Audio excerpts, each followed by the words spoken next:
Jeffrey এপস্টিনের ফাইলগুলো এগুলো কিন্তু শুধু কয়েকটা অপরাধের দলিল না, এর পেছনে আছে এক বিশাল জটিল গল্প, যেখানে ক্ষমতা, ব্ল্যাকমেইল আর মিডিয়ার ন্যারেটিভ যুদ্ধ সবকিছু একাকার হয়ে গেছে।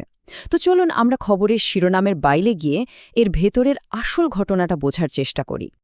একটু কল্পনা করে দেখুন তো, এমন একটা দ্বীপের কথা যেখানে মানুষ কিন্তু ছুটি কাটাতে যায় না, তারা সেখানে যায় নিজেদের সবচেয়ে কুৎসিত, সবচেয়ে নোংরা ইচ্ছেগুলোকে পূরণ করতে।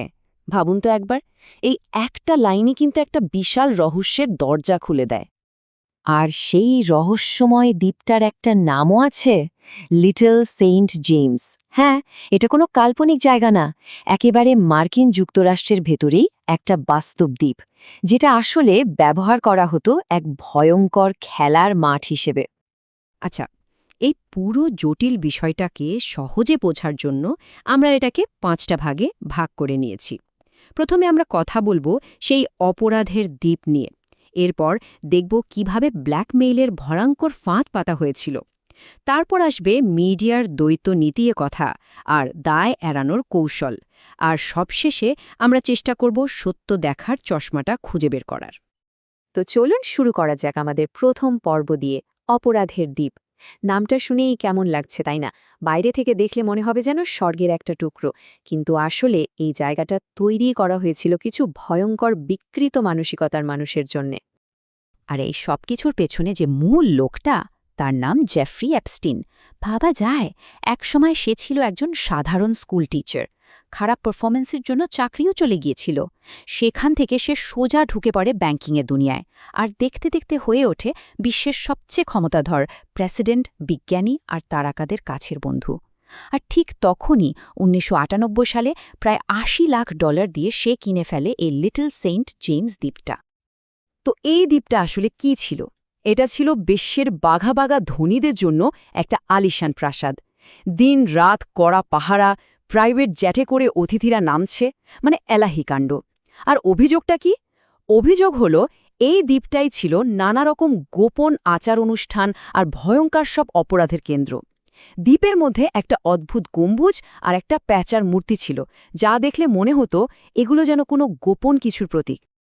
কিন্তু আসল প্রশ্নটা হলো, এই দ্বীপে যা কিছু হচ্ছিল তার পেছনের উদ্দেশ্যটা কি ছিল? শুধুই কি ভোগবিলাস? না। আর এখানেই আমরা চলে আসছি আমাদের দ্বিতীয় পর্বে, ব্ল্যাকমেলের সেই ভয়ঙ্কর ফাঁদ। বলা হয় পুরো দ্বীপটাই ছিল আসলে একটা নিখুঁত ব্ল্যাকমেল করার যন্ত্র। প্ল্যানটা ছিল খুব সোজা কিন্তু ভয়ঙ্কর। স্টেপ 1, ক্ষমতাধর মানুষদের নানারকম প্রলোভন দেখিয়ে দ্বীপে ডেকে আনা হতো। স্টেপ 2, তাদের সব কুকীর্তি, সব নোংরামি গোপনে ক্যামেরায় রেকর্ড করা হতো। আর ফাইনাল স্টেপ 3, সেই রেকর্ডিংগুলো ব্যবহার করেই বিশ্বের বড় বড় নেতাদের ব্ল্যাকমেল করা হতো, তাদের নিয়ন্ত্রণ করা হতো। আর এই কথাটা খুব মন দিয়ে খেয়াল করুন, বলা হচ্ছে এপস্টিনের আসল টার্গেট কিন্তু ওই অল্প বয়সী মেয়েরা ছিল না, তারা ছিল নিছকই টোপ।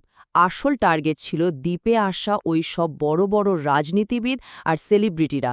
উদ্দেশ্য, তাদের দুর্বল মুহূর্তগুলো রেকর্ড করে তাদেরকেই দাবার ঘুঁটি বানানো।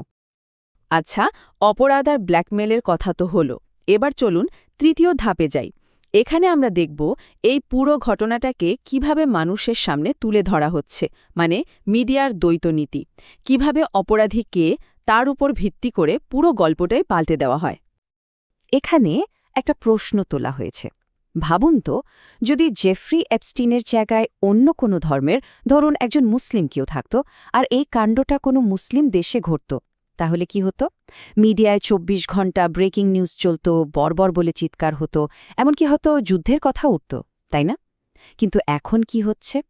মিডিয়া অনেকটাই চুপ, যা একটু একটু হইচই সেটা সোশ্যাল মিডিয়া চাপে। আর ক্লিন্টন বা ট্রাম্পের মতো বড় বড় নামগুলো, তারা এখনও ধরাছোঁয়ার বাইরে। এই জিনিসটাকে বলা হচ্ছে ন্যারেটিভ টুইস্ট, মানে গল্পটাকে ঘুরিয়ে দেওয়া। ব্যাপারটা কি? যখন ইউরোপ বা আমেরিকায় বড় কোনো অপরাধ হয়, তখন মিডিয়া বলে, আহারে পৃথিবীটাই খারাপ হয়ে গেছে। কিন্তু ঠিক একই রকম অপরাধ যদি অন্য কোনো দেশের বা ধর্মের কেউ করে, তখন বলা হয় ওই দেশের বা ওই ধর্মের লোকেরাই খারাপ। দেখছেন কিভাবে একজনের দোষ পুরো একটা গোষ্ঠীর ঘাড়ে চাপিয়ে দেওয়া হয়? আর এই ন্যারেটিভ টুইস্ট কিন্তু নতুন কিছু না, এর একটা ঐতিহাসিক উদাহরণও আছে। যেমন ধরুন, আমাদের প্রায়ই বলা হয় ইউরোপের অন্ধকার যুগের কথা, আর এমনভাবে বলা হয় যেন তখন পুরো পৃথিবী অন্ধকারে ডুবেছিল। কিন্তু সত্যিটা কি? ঠিক ওই একই সময়ে ইসলামিক বিশ্বে কিন্তু চলছিল জ্ঞান, বিজ্ঞান, গণিত আর দর্শনের স্বর্ণযুগ। তার মানে ইতিহাসটাও কিন্তু আমাদের একটা নির্দিষ্ট চশমা পরিয়ে দেখানো হয়। তো এখন আমরা চলে এসেছি আমাদের চতুর্থ পর্বে, দায় এড়ানোর কৌশল। মানে যখন মূল অপরাধীরা ফেঁসে যাওয়ার পথে, তখন কিভাবে পুরো দোষটা সবার ঘাড়ে ছড়িয়ে দিয়ে নিজেদের বাঁচানোর চেষ্টা করা হয়। এখন একটা নতুন গল্প বাজারে ছাড়ার চেষ্টা হচ্ছে। বলা হচ্ছে, আরে অ্যাপস্টিনের সাথে তো সবাই জড়িত ছিল, আর এই সবাইয়ের মধ্যে ইচ্ছাকৃতভাবে সৌদি আরব বা সংযুক্ত আরব আমিরাতের মতো মুসলিম দেশগুলোর নেতাদের নামও জড়িয়ে দেওয়া হচ্ছে। উদ্দেশ্যটা খুব পরিষ্কার, একটা বিভ্রান্তি তৈরি করা, এমন একটা ধারণা দেওয়া যে সবাই তো দুর্নীতিগ্রস্ত। কারণ সহজ হিসাব, যদি সবাই দোষী হয় তাহলে নির্দিষ্ট করে আর কাউকেই দোষী বলা যায় না, তাই না? অভিযোগটা কি? অভিযোগটা হচ্ছে অ্যাপস্টিনের সাথে যারই যোগাযোগ ছিল সেই নাকি তার অপরাধের ভাগীদার। কিন্তু আসল ব্যাপারটা বুঝতে হবে, অ্যাপস্টিন কিন্তু শুধু একজন অপরাধী ছিল না, সে ছিল আমেরিকার একজন টপ লেভেলের লবিস্ট। মানে হোয়াইট হাউসে ঢুকতে হলে তার মাধ্যমে যেতে হতো।